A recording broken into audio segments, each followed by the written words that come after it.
So this is the first medical text, the first in the whole entire world, that, okay, what did I do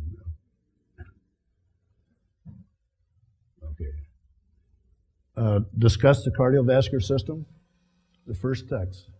Even though Harvey got credit for discovering blood circulation, the Chinese did it 2,000 years before him.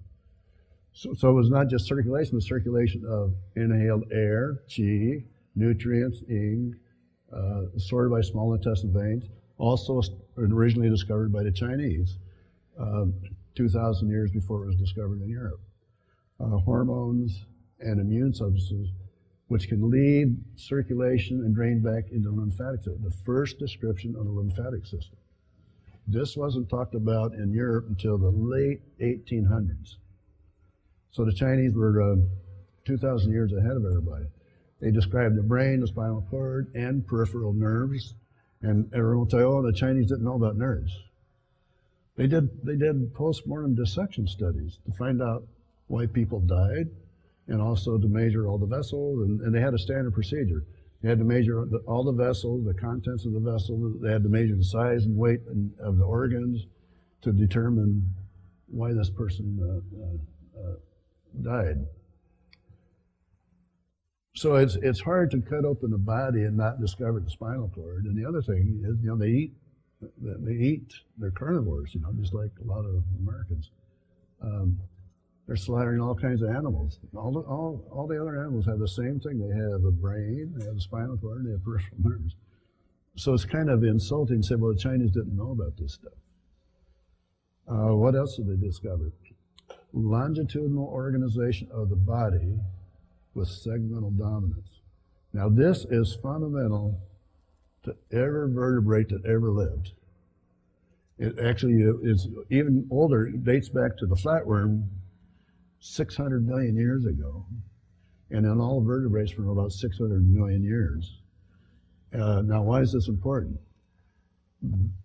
This arrangement, which you're going to see today, is what allowed the Chinese to develop needling therapy as a useful and repeatable medical modality, because this is the way the body's organized. Now, Europe still hasn't caught into this yet. They know about this, but they haven't correlated it with needling therapy, or needle therapy. They're just saying, oh, it's like a non-thing to them. But this is really important. And they also, in this longitudinal body, they identified all the muscles in 12 longitudinal pathways on each side of the body. And all the vessels, also all the vessels supplying those areas of the body and the internal organs. And also these vessel pathways gave rise to these neurovascular nodes, what we call acupoints or neurovascular nodes, what do you like. So this is 2,000 years before Europe did any of this stuff. And you know, I did a stint at UCLA in their East-West Center and taught the third and fourth year medical students some of this stuff about Chinese medicine and their discoveries, and also their concept of pathology. And without exception, every single medical student told me they liked the Chinese view of pathology than what they were learning. So continuing with this, identified all the internal organs except there were exceptions.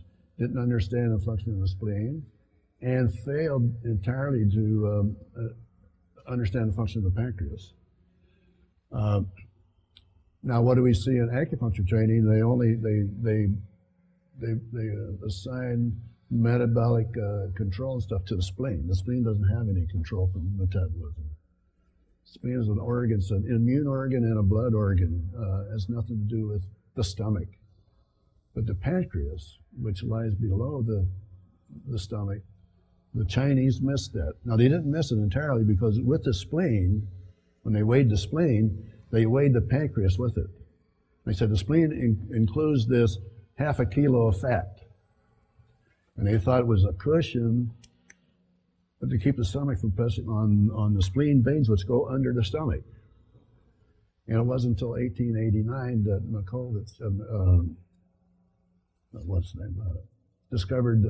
accidentally discovered what the pancreas.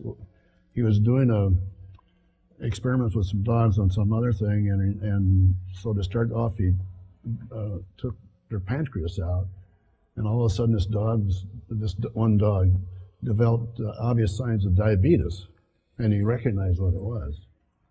And so that was in 1889. So since then, see, in science, once somebody provides scientific proof of something, then you have to stop using the original incorrect terminology.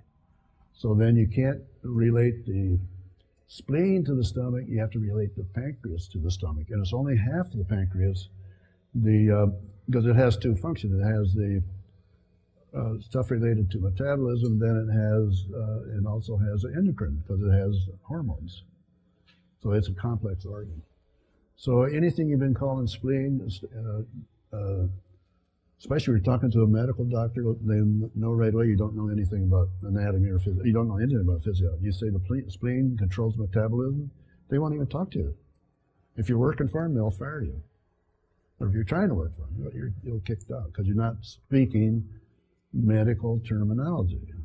See, if everyone else in the world is using real terminology, including the Chinese schools using real physiology, and don't use this energy stuff.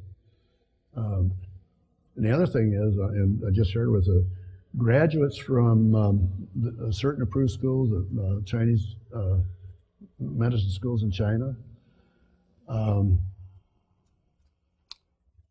the graduate can sit for step 1 and 2 of the U.S.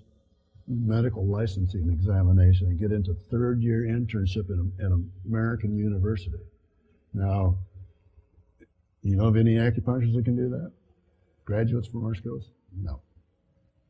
So just to give you a comparative. And the schools in China are saying, why are you guys using all this phony nonsense? They can't understand it, you know. They're using real science. And they've been doing real research since the late 60s.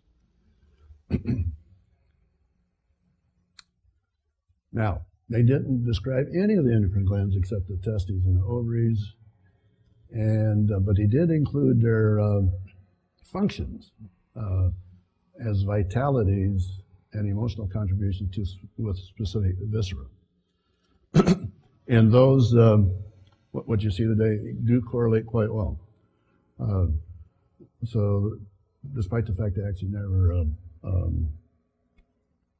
defined that. The other thing, they develop a rational concept of pathology involving the interplay of physiological balance, external environment, emotional stress, and strain. And this is really important.